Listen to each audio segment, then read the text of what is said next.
Gospodin s vama. I s duhom tvojim. Čitanje Svetog Evanđelja po Marku. Slava tebi, Gospodine. U ono vrijeme reče Isus svojim učenicima: Tko vas napoji čašom vode u ime toga što ste Kristovi, zaista kažem vam, neće mu propasti plaća. Onomu naprotiv, tko bi sablaznio jednoga od ovih najmanjih što vjeruju, daleko bi bolje bilo da s mlinskim kamenom o vratu bude bačen u more. Pa ako te ruka sablažnjava, odsjeci je. Bolje ti je sakatu ući u život, nego s obje ruke otići u pakao, u oganj neugasivi.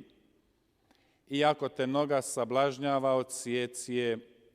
Bolje ti je hromu ući u život, nego s obje noge biti bačen u pakao. I ako te oko sablažnjava, iskopaj ga. Bolje ti je jedno oko ući u kraljevstvo Božje, nego s oba oka biti bačen u pakao, gdje crv njihov ne gine, niti se oganj gasi. Uistinu, ognjem će svaki od njih biti posoljen. Dobra je sol, ali ako sol postane neslana, čime ćete nju začiniti? Imajte sol u sebi, a mir među sobom. Riječ Gospodnja. Slava tebi, Kriste.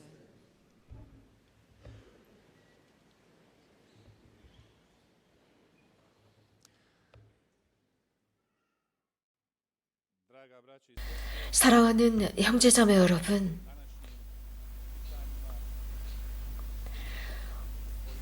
오늘 말씀을 통해서 주님께서 우리들에게 경고하시는 말씀이 있습니다. 몇 가지 것들이 있는데,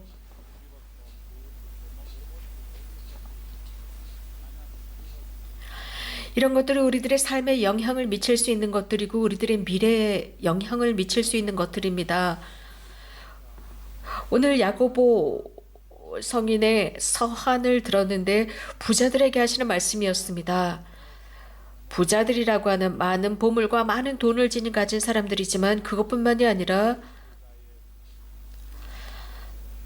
성서적으로 부자일 수 있습니다. 교만하고 거만한 사람들도 이 부류에 들어갑니다.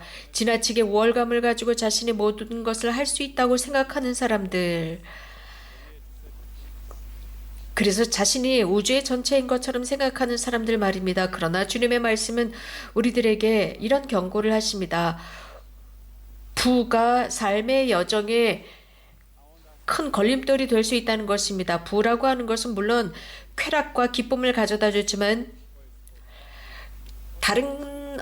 다른 면에 있어서는 정서적인 면이 축소됩니다. 다른 사람들을 향한 감정이라든가 특히 가난한 사람들, 소유한 것이 없는 사람들, 환경이나 공동체에 관한 그들의 정서적인 감정은 메마를 수 있습니다. 사람이 많은 것을 소유했을 때 이것을 어떻게 활용하고 어떻게 살아가야 하는지 생각합니다. 이러한 쾌락이나 기쁨을 어떻게 누려야 할까라고 생각하면서 주변에 있는 사람들을 잊어버립니다. 소유하지 못한 사람들을 생각하지 못합니다. 그렇다고 해서 부자라고 해서 죄가 되는 것은 아니지만 부자이면서 거만하고 교만하고 우월감 속에서 다른 사람들을 생각하지 않고 공동체적인 삶을 살지 않을 때 문제입니다. 많은 것을 소유한 사람들은 그렇기 때문에 너무 쉽게 이러한 것들을 잊어버립니다. 이와 비슷한 말씀을 오늘 우리는 복음에서도 들었습니다. 예수님께서는 작고 크고 작은 것에 관해서 말씀을 하시면서 너희가 그리스도의 사람이기 때문에 너희에게 마실 물 한 잔이라도 주는 이는 자기가 받을 상을 결코 잃지 않을 것이라고 말씀하고 계십니다.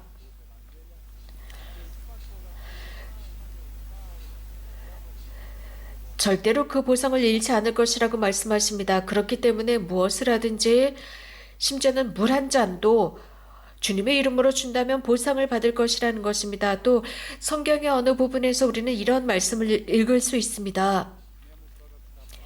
누구든지 예언자들을 도와주는 사람들은 예언자로부터 보상을 받을 것이다. 사제를 도와주는 사람은 사제로부터 도움을 받을 것이고 사도를 도와주는 사람들은 사도로부터 보상을 받을 것이라는 것.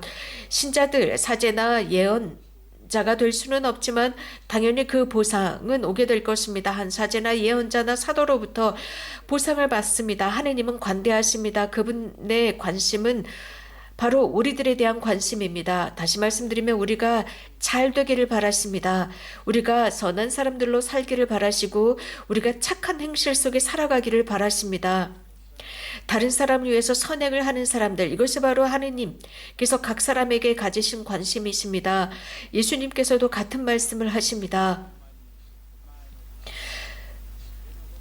그 반대의 말씀도 하십니다. 누구든지 이 작은 나를 믿는 이 작은 이들에게 죄를 짓게 하는 사람들, 그러한 사람들은 연자매를 목에 걸고 바다에 던져지는 편이 낫다고 하셨습니다. 누군가에게 죄를 짓게 하는 것, 죄를 짓게 한다라는 것이 무슨 뜻일까요? 스캔들이라는 말은 스칸달론이라는 말에서 왔습니다. 돌, 길거리에는 돌, 그것이 방해가 됩니다. 그래서 무엇인가 그곳으로 도달하지 못하도록 방해를 하고 있습니다. 스캔들을 일으킵니다. 목적지에 도착하지 못하도록, 정직한 목적지에 도착하지 못하도록 방해하는 것을 스칸달론이라고 합니다. 평범한 삶을 살아가는데 누군가 방해하고 있습니다. 이 길에서 방해하고 있습니다. 스캔들입니다. 이것이 바로 스캔들입니다.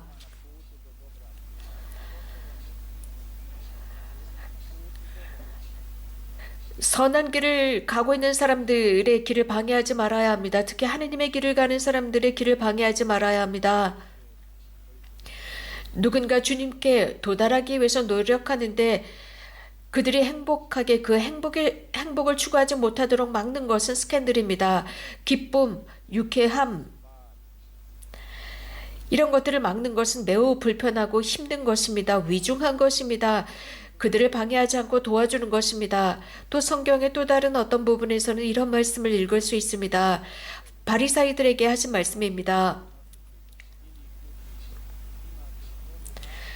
너희는 다른 사람들에게 짐을 지어주고 하느님의 나라의 문을 닫아버리고 있다. 그리고 너희들은 아무 상관없이 살아가고 있다라는 말씀입니다.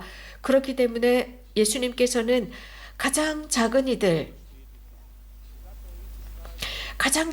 이들을 어느 순간에서든 보호하고자 하십니다. 예수님은 이런 말씀을 하셨습니다. 무엇이든지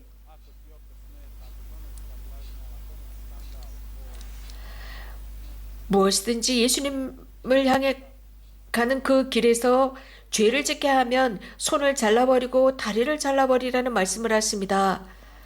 모든 것, 방해되는 것, 예수님께 가는 길에서 방해되는 모든 것을 다 잘라버리라는 말씀입니다. 그렇다고 해서 정말 우리가 실제로 다리를 잘라버리고 손을 잘라버리라는 의미는 아닙니다. 이것은 하나의 이미지, 비유를 드신 것인데 그 정도로 조심해야 한다는 것입니다. 다른 사람들에게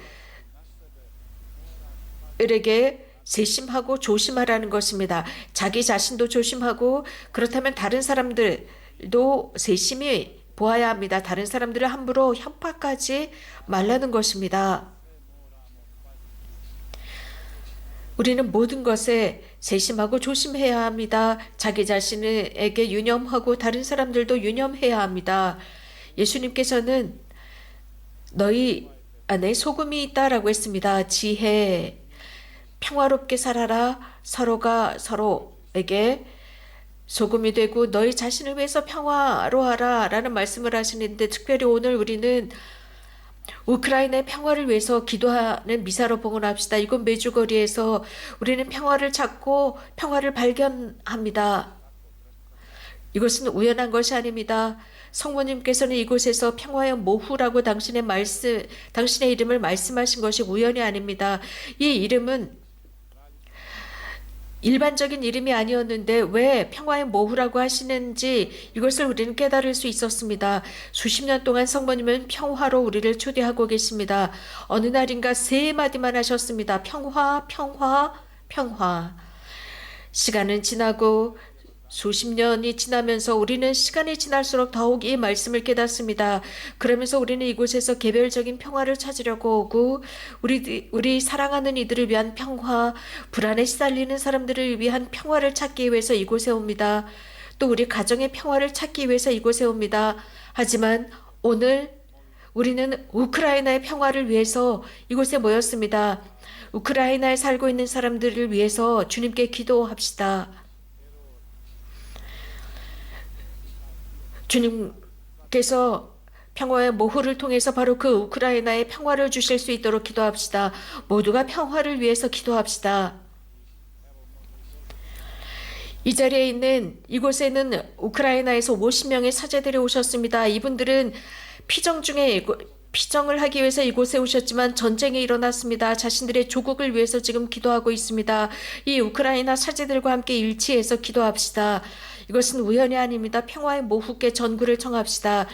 주님, 평화의 임금이신 그분께 평화를 청합시다. 우크라이나를 위해서 기도합시다. 우크라이나 국민을 위해서 기도합시다. 그래서 주님께서 그들에게 평화를 주실 수 있도록 기도하고 지금 이 순간 정말 불가능한 것 같지만 우리는 분명히 인식하는 것이 있습니다. 지금 어떤 일이 일어나고 있는지 분명히 알고 있지만 주님 앞에서는 불가능이 없습니다. 주님은 평화를 원하십니다. 주님께서 하지만 우리가 평화를 위해서 기도하기를 바라십니다. 성모님께서는 이 수십 년 동안 이곳에서 로사리오 기도를 통해서 전쟁을 막을 수 있다고 말씀하셨습니다. 우리는 이것을 믿습니다. 우리가 아는 것은 모든 것은 주님께서 인도하십니다. 그분께서 모든 것을 하실 수 있습니다. 교황 프란치스코께서는